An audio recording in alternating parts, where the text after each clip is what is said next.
Well, we checked the box of being able to win a game and win a game at home. Like the other two mentioned, execution is huge. Never have to play perfect. I don't know what that word means, but we got to chase it, especially when you're playing on the road against a top 5 opponent. Assaulting defense, productive offense.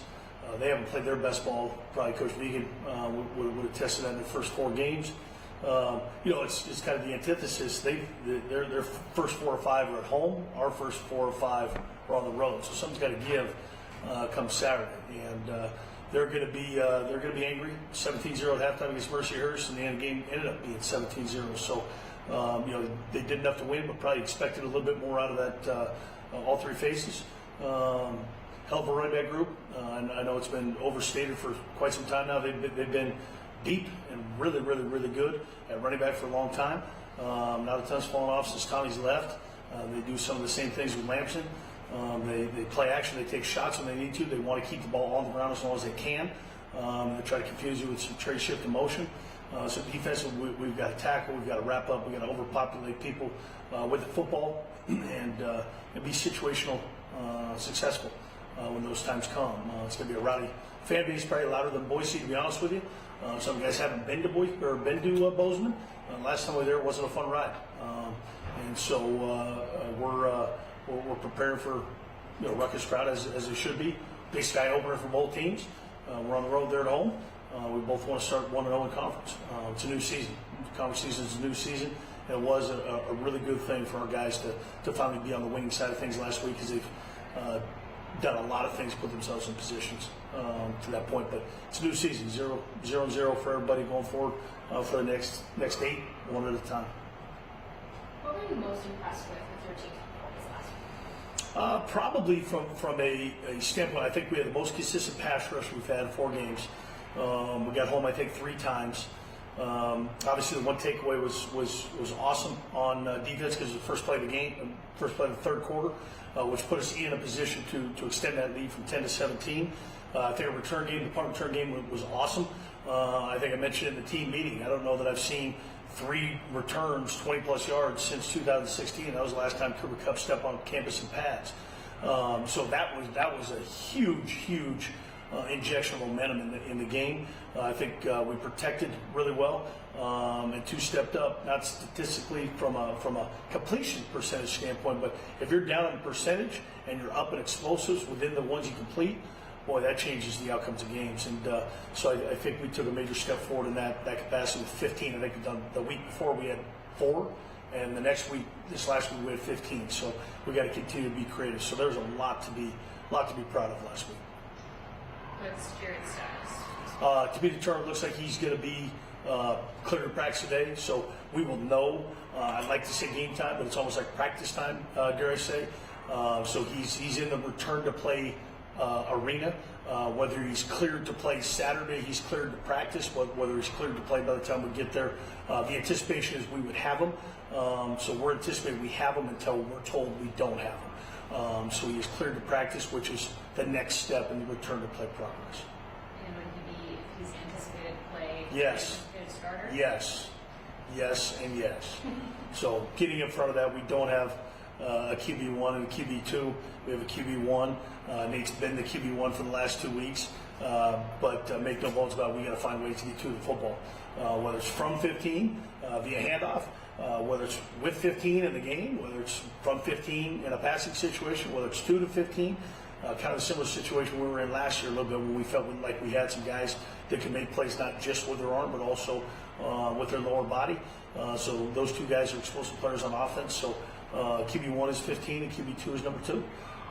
And we know we have 2 guys that win ball games here, and we're fortunate to have 2 that play at the level they do. So potential to see. Absolutely. Probably not potential, but a reality. So make no gamesmanship about it. Both of those guys, as long as Jared Taylor's clear, both those guys will be in at some point in the game together. His field goals in this PAT seem like they've been a little bit of a struggle the past couple of weeks. Going forward, just I guess, what does that look like in terms of the kicking games? I'd love to look into the crystal ball and have a clear picture. Our first field goal of the year was a 42-yard on the right hash. in Cedar Falls after a penalty that we self-induced that would have won the game. We're essentially pretty darn close to winning the game. So that's not a situation you want your veteran kicker in at any point, but much less the first 1 of 3 games. He pushed it right. It wasn't a bad hit. It was just a miss hit. But we felt like we need to create some competition in that room. Felt like maybe Hunter would maybe step up during the week. He did. Made his first extra point and missed his second one. So it wasn't a feel-good moment for anybody. He's done a hell of a job from the kickoff standpoint. He's solidified that job. And then late in the second quarter, I think we put him out there for a 51. His range is probably 60 to 65, to be honest with you. I would have loved for the kid to have the first one be a 30 or 35 yarder, but it wasn't. It just didn't work out that way. So, we're going to play it out the way my gut kind of feels at the end of the day. I am responsible for those guys. Those guys are in my position meetings. And so I ride with them, good, bad, or indifferent. We got 2 guys that can do it. We just got to be more consistent when we get the opportunity to do it. So, but all in all, the special teams outside of those field goals, 2 field goals and extra point have been above the line, in my opinion, the first 4 games. Not that I was not paying attention to your very first answer, but do you feel like you have a better shot or a chance to take an opportunity from the Bobcats being 2-2 for the first time in who knows? Yeah, if you really want to, last time we beat them, I think it was 2018. I think, if I remember right, we were looking at stuff, and stats don't lie; they don't tell the whole truth. We haven't played them every year from that point on. They've got after us a time or 2, and it's been down to the wire a time or 2 as well. But I don't think indicative records will tell you how much of a chance you have or don't have. Obviously they went down to Oregon. The score was what it was. And then all of a sudden they come back in a night game against South Dakota State and end up, 17-10, South Dakota State's punting. They fumble the punt, and then they punt the punt, and then it's a return for a touchdown. So it's 17-17. All of a sudden the crowd's going crazy, goes into double overtime, and it just ends up not working out their way. Played San Diego, played pretty well against San Diego team at home, and they probably don't play as well as they thought they would against Mercyhurst. And so they've kind of been where we are. They've played really well, and they haven't played as well. What team shows up and plays the best in that 60 minutes of football is gonna be victorious and executes the most and hangs on to football. But I don't think record indicates whether it's 4-0, 3-1, 0-3, or 1-3, 0-4. No matter, you throw the records out at this point, it's execution against execution, and they got a leg up because we're on the road. It's harder to win on the road than it is at home, no matter who you play, especially since top 5 team. Teams play for a national title multiple years. Coach Vegan has done a tremendous job with that program to keeping them at the top, because that's the hard part, is the sustainability portion. So a ton of respect for that program and what Leon Costello and those guys have done from a director of athletics role to put a lot of their sports in a top tier for a long time now. So we don't have to play perfect. I'll stress that again. We don't have to play perfect, but we got to play pretty damn good. Any thoughts on Tank Best's touchdown catch?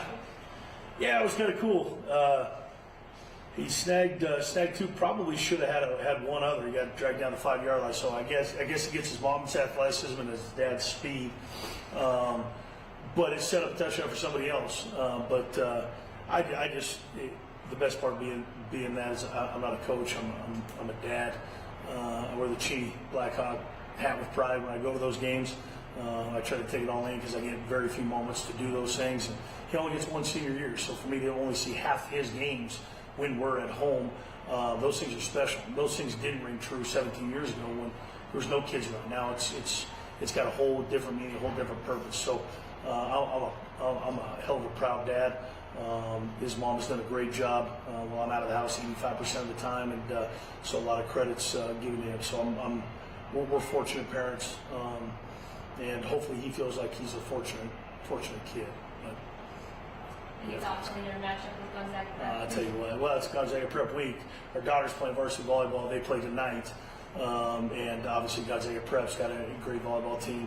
But then also Gonzaga Prep's playing really well football-wise, and so it's kind of a prep, a Cheney versus Gonzaga Prep week in the house. So it was Ferris last week. Now it's Gonzaga this week, and so that's why they're playing. At the end of the day, that's why they play them.